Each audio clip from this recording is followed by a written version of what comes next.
శ్మశానం ఇది ఒక భయంకరమైన చోటు కదా. ఇక్కడికి వెళ్ళాలంటే పెద్ద పెద్ద వాళ్ళు కూడా చాలా భయపడతారు. పర్టికులర్గా నైట్ టైం అయితే అసలు అటువైపు చూడడానికి కూడా ఎవరు ధైర్యం చేయరు. ఈ శ్మశానాల గురించి ఒక్కొక్క చోట ఒక్కొక్కలాగా చెప్పుకుంటారు. కొంతమంది ఏమో రాత్రులైతే ఆ శ్మశానంలో ఆత్మలు తిరుగుతాయని కొంతమంది చెప్తే, కొంతమంది ఏమో అక్కడికి వెళ్ళిన వాళ్ళని ఆ శ్మశానంలో ఆత్మలు లాగేసుకుంటాయని, చంపేస్తాయని ఇలా రకరకాలుగా చెప్తూ ఉంటారు కదా. అంతెందుకు, మనం ఇప్పటికీ ఈ రోజుల్లో కూడా శ్మశానంలో ఆత్మ తిరుగుతుందని అక్కడక్కడ వీడియోలు చూస్తూనే ఉంటాం. ఇది ఎంతవరకు నిజం అంటారు? ఇలాంటివి నమ్మే వాళ్ళు చాలామంది ఉంటారు, కానీ నమ్మని వాళ్ళు కూడా కొంతమంది ఉంటారు కదా. అలాంటి వాళ్ళలో ఒకళ్ళ స్టోరీయే ఇవాళ మనం చెప్పుకుంటున్నాం. హాయ్, నా పేరు రవి. నాకు రాత్రులు బయట తిరగడం అంటే చాలా ఇష్టం. నాకు అసలు భయం అనేదే ఉండదు. ఎవరైనా నన్ను నువ్వు అసలు భయపడవా అని అడిగినా సరే నేను వాళ్ళకి చాలా వెటకారంగా సమాధానం చెప్తూ ఉండేవాడిని. అలా చెప్తుంటే కొంతమంది నవ్వుకునేవాళ్ళు, కొంతమంది నన్ను చూసి ఈర్ష్యపడ్డం, కోప్పడ్డం అలా చేసేవాళ్ళు. వాళ్ళు ఒకరోజు ఏం చేశారంటే ఇలాగ నన్ను చూసి కోప్పడేవాళ్ళు, నీకు అంత ధైర్యం ఉంటే నువ్వు వెళ్ళి మన ఊరు శ్మశానంలో 12 గంటలకి వెళ్ళి ఉండిరా, అప్పుడు నీకు ధైర్యం ఉందని మేము ఒప్పుకుంటాం అన్నారు. నేను ఫస్ట్లో అది అంతగా ఒప్పుకోలేదు, కానీ వాళ్ళు నన్ను బాగా ఫోర్స్ చేసేసరికి నేను భయపడతాను అనుకుంటారేమో ఇంకా నేను ఒప్పుకోపోతే అని నేను సరే వెళ్తాను అన్నాను. వెల్కమ్ టు రహస్య తెలుగు హారర్ స్టోరీస్. రహస్య.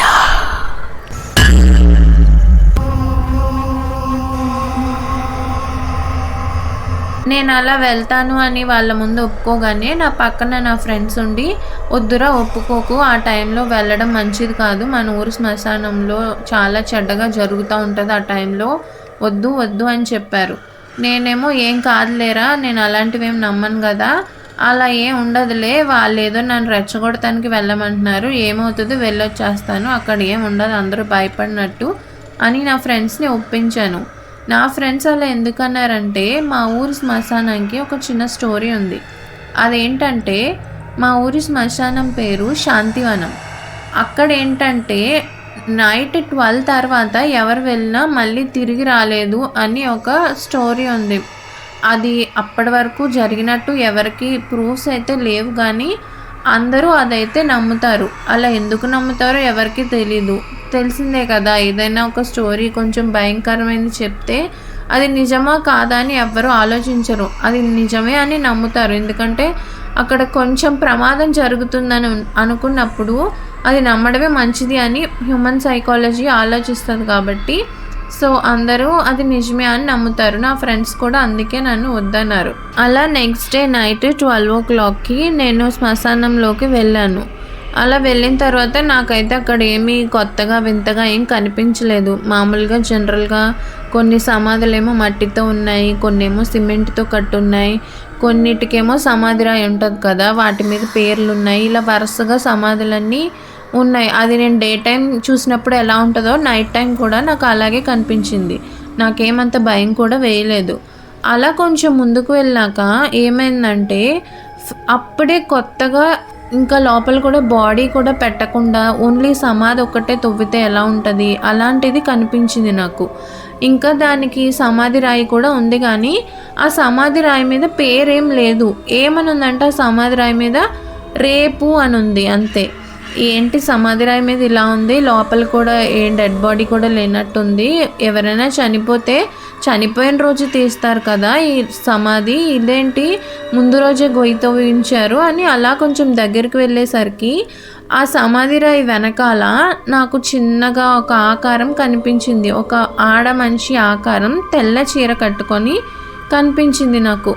ఏంటి ఇలా కనిపిస్తుంది అని అలా చూసేసరికి హలో ఎవరైనా ఉన్నారా, ఎవరు మీరు అని అడిగాను నేను. అడిగితే ఆ ఆడ మనిషి కొంచెం తల సైడ్కి తిప్పి చూసింది. నేనేమనుకున్నానంటే నన్ను లోపలికి వెళ్ళమని చెప్పారు కదా, వాళ్ళే నన్ను భయపెట్టడానికి ఇలా ఎవరినైనా పెట్టారేమో అనుకొని నేను అలా దగ్గరికి వెళ్తుంటే ఆ ఆడ మనిషి ఆకారం ఉంది కదా, అది దాని తలని చాలా అన్యూజువల్గా పక్కకు తిప్పిందనమాట. ఎలా అంటే ఆ తలకి బాడీకి సంబంధం లేదు అన్నట్టు అలా పక్కకు తిరిగింది. నాకు కొంచెం భయమేసి నేను అలాగే నించొని చూస్తుంటే ఆ ఆడమనిషి మాట్లాడుతుందనమాట. అదేమందంటే, నువ్వు నా సమాధి మీదే నుంచున్నావు అంది. అక్కడ సమాధి ఏం లేదు, అదే తవ్వుందని చెప్పాను కదా, అదే ఉంది. ఇది సమాధి కాదు కదా అని నేను అలా కిందకు చూసేసరికి నా కాళ్ళ కింద ఉన్న భూమి ఒక్కసారిగా కదిలినట్టు నాకు అనిపించింది.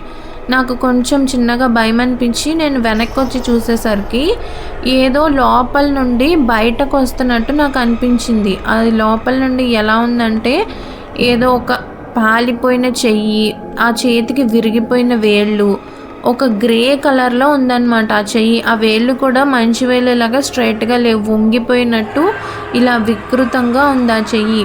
అలా ఫస్ట్ ఒక చెయ్యి వచ్చింది, తర్వాత రెండో చెయ్యి, తర్వాత తల కూడా బయటకు వచ్చేసరికి నాకు భయం వేసి నేను వెనక్కి తిరిగి వెళ్ళిపోదామని పరిగెత్తడం స్టార్ట్ చేసేసరికి ముందు నా ఎదురుగా ఉంది కదా ఆడ మనిషి, నేను వెనక్కి తిరిగి వెళ్ళిపోదాం అనుకునేసరికి కరెక్ట్గా మళ్ళీ నా ఎదురుగా వచ్చి నుంచుంది. నేను అలా వెనక్కి తిరిగే ముందు అది అక్కడే ఉంది, అది కదలడం నేను అస్సలు చూడలేదు. దానికి నాకు చాలా గ్యాప్ కూడా ఉంది కదా. నేను ఇలా వెనక్కి తిరిగిన వెంటనే నా ఎదురుగా వచ్చి నిలబడింది నన్ను ఆపడానికి. అది కదలడం కూడా నేను చూడలేదు కదా, ఇంత ఫాస్ట్గా నా ఎదురుగా వచ్చి ఎలా నిలబడింది అని నేను భయపడుతుంటే, ఈలోపు వెనకాల కొంచెం కొంచెం బయటకు వస్తుంది కదా ఒక బాడీ, అది పూర్తిగా పైకి వచ్చింది. నేను వాళ్ళిద్దరి మధ్యలో నించుండిపోయాను. నేను ఎటు కదలలేక అలాగే చూస్తుంటే సడన్గా భూమిలోండి పైకి వచ్చిన బాడీ నా 2 చేతుల్ని వెనక నుండి గట్టిగా పట్టుకుంది. నేను అలా పట్టుకుంటే వదిలించుకోవడానికి చూస్తుంటే దాని చేతి గోళ్ళని నా చేతుల్లోకి దింపేస్తుంది. ఎలా అంటే, నా చేతికి ఎముక లేదేమో, ఓన్లీ మాంసమే ఉందేమో, మనం ఎలాగైతే కత్తితో గుచ్చితే వెళ్ళిపోతుంది కదా అడ్డు ఏమీ లేనప్పుడు, అలా అంత ఈజీగా దాని గోర్లు నా చేతుల్లోకి వెళ్ళిపోతున్నాయి. నేను ఆ బాధ తట్టుకోలేక గట్టిగా అరుస్తుంటే వాళ్ళిద్దరూ నన్ను చూసి నవ్వుతున్నారు. అలా ఆ పైకొచ్చిన బాడీ ఉంది కదా, అది నన్ను ఆ ఓపెన్ చేస్తున్న గోతిలోకి లాక్కెళ్ళడానికి ట్రై చేస్తుంది. నేను అందులోకి వెళ్ళకుండా ఉండడానికి ట్రై చేస్తుంటే ఆ ఆత్మ ఏమంటుందంటే, చీర కట్టుకున్న ఆత్మ, ఇది రేపటి కోసం రెడీ చేసాం, కానీ నువ్వు ఇవ్వాలే వచ్చేసావు, ఏం పర్లేదు, నీకోసం ఇవ్వాలే రెడీ చేస్తాను అని అది అంటుందన్నమాట. ఈలోపు వెనకాల ఏదో రాయిని గీకుతున్న సౌండ్ వస్తుంది నాకు. ఏంటా అని వెనక్కి తిరిగి చూసేసరికి అక్కడ రేపు అని రాసున్న సమాధి రాయి ఉంది కదా, దాని మీద ఎవరో నా పేరు చెక్కుతున్నారు. అక్కడ ఎవరు లేరు, కానీ నా పేరు అయితే దాని మీద చెక్కడం నాకు కనిపిస్తుంది. రవి అని ఆ రాయి మీద ఎవరో నా పేరు చెక్కుతున్నారు. నేను అది చూసి ఇంకా భయపడి దాని నుంచి ఇంకా వదిలించుకుందామని ట్రై చేస్తుంటే ఆ తెల్ల చీర కట్టుకున్న ఆత్మ అంటుంది, ఎక్కువ ట్రై చేయకు, ఇంకా కష్టపడాల్సి వస్తుంది నువ్వు లోపలికి వెళ్ళడానికి అని నన్ను భయపెట్టి నన్ను చూసి అది చాలా వికృతంగా నవ్వుతుంది. అది అలా చూసేసరికి నాకు చాలా భయమేసింది. నేను ఎంత వదిలించుకుందామని చూస్తుంటే ఆ మట్టిలో నుండి వచ్చిన ఆ బాడీ ఉంది కదా, అది నన్ను ఇంకా లోపలికి లాగేస్తుంది.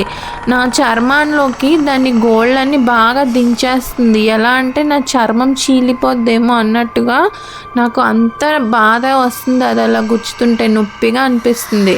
నేను దాన్ని అలా వదిలించుకుందామని ట్రై చేసేసరికి సడన్గా నా కాళ్ళ దగ్గర ఉన్న భూమి వేరైపోయింది అనమాట. వేరైపోయి నేను అందులోకి పడిపోయాను. సడన్గా ఆ ఓపెన్ చేసిన ఆ గోతిలోకి పడిపోతే ఇది కూడా నా వెనకాలే వచ్చి పడిపోయింది.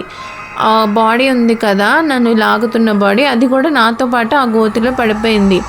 అలా పడిపోయినప్పుడు నేను ఇంకా అందులో ఏం చూసానంటే, ఇంకా వేరే చాలా బాడీస్ ఉన్నాయి. అవన్నీ పడుకుని లేవు, అలా పాకుతూ కదులుతూ ఉన్నాయి అన్నమాట. ఆ తెల్ల చీర కట్టుకున్న ఆత్మ నేను ఆ గోతిలో పడిపోతే అలా నా వైపు తొంగి చూస్తుంది. ఇంకా కింద వేరు ఆత్మలు ఉన్నాయని చెప్పాను కదా బాడీస్, అవన్నీ ఆ సమాధిని క్లోజ్ చేయడానికి ట్రై చేస్తున్నాయి. అవి వాటి చేతులతో విరిగిపోయి చాలా వికృతంగా ఉన్న చేతులతో ఆ సమాధి మీద ఉన్న మట్టిని నా మీదకి వేయడానికి ట్రై చేస్తుంది. అవి నేను అలా వదిలించుకోవడానికి ట్రై చేస్తుంటే నా కాలికి ఏదో మెత్తగా తగిలింది. అదేంటా నేను కిందకు చూసుకునేసరికి ఒక చిన్న చెయ్యి నా కాలుని పట్టుకొని ఉంది. అది ఒక చిన్న పాప చెయ్యి అనమాట. అది చూడగానే నాకు కొంచెం భయం వేసి నేను ఇంకా కంగారు పడుతుంటే ఒక చిన్న పాప దానికి కళ్ళు లేవు, నల్లగా ఉన్నాయి కళ్ళు. కానీ అదేదో జాలిగా నా వైపు చూస్తున్నట్టు నాకు అనిపించింది. అలా నా తల దాకా వచ్చింది, కాళ్ళ దగ్గర నుండి నా చెవిలోకి వచ్చి తొందరగా పారిపో అని అరిసింది. అరిచేసరికి నేను ఇంకా కొంచెం బలం తెచ్చుకొని వదిలించుకోవడానికి ట్రై చేస్తున్నా. కానీ ఒకటి కాదు కదా, అక్కడ చాలా రూపాలు ఉన్నాయి. అవన్నీ ఎంత తొందరగా అయితే అంత తొందరగా మట్టిని మూసేసి సమాధిని క్లోజ్ చేయడానికి ట్రై చేస్తున్నాయి. ఆ పైనుండి ఆడ రూపమేమో వంగి ఆ సమాధిలోకి చూస్తూ నవ్వుకుంటుంది. నేను అలా బాగా ట్రై చేస్తుంటే, నేను ఎంత ఎక్కువైతే ట్రై చేస్తున్నానో అవి అంతకి డబల్ స్పీడ్తో సమాధిని క్లోజ్ చేసేస్తున్నాయి. ఇంకా కొంచెం గ్యాపే ఉంది నేను తప్పించుకోవడానికి. ఈలోపు మళ్ళీ ఆ పాప అరిచింది, తొందరగా లేచి వెళ్ళిపో లేకపోతే వాళ్ళు మూసేస్తారు దీన్ని అని ఇంకా గట్టిగా అరిచేసరికి నేను అలాగ బలంగా తెచ్చుకొని ఇంకా కొంచెం ట్రై చేసేసరికి నా కాళ్ళ దగ్గర ఉన్న మట్టి ఈసారి కొంచెం పైకి వచ్చింది. నా కాలు దాని మీద పెట్టి నేను పైకి వెళ్ళొచ్చు, అలా దారి ఏర్పడింది నాకు.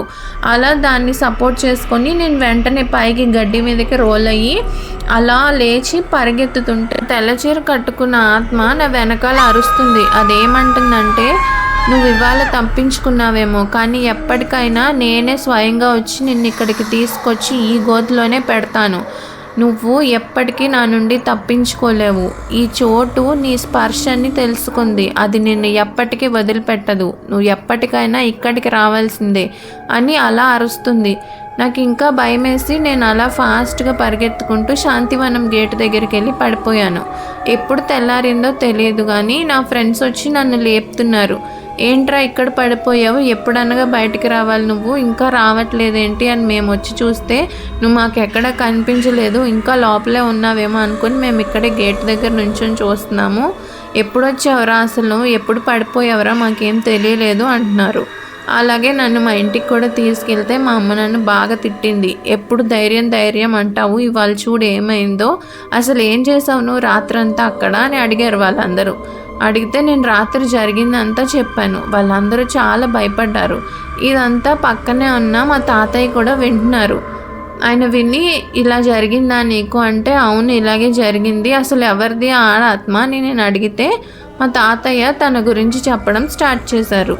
అసలు ఆ తెల్ల చీరలో ఉన్న ఆడాత్మ ఎవరిది, ఆ పాప ఎవరు, అసలు ఆ పాప రవిని ఆ టైంలో ఎందుకు కాపాడింది, ఆ పాపకి ఆ తెల్ల చీరలో ఉన్న ఆడాత్మకి ఏదైనా సంబంధం ఉందా, ఇవన్నీ పార్ట్ 2లో తెలుసుకుందాం. Stay tuned.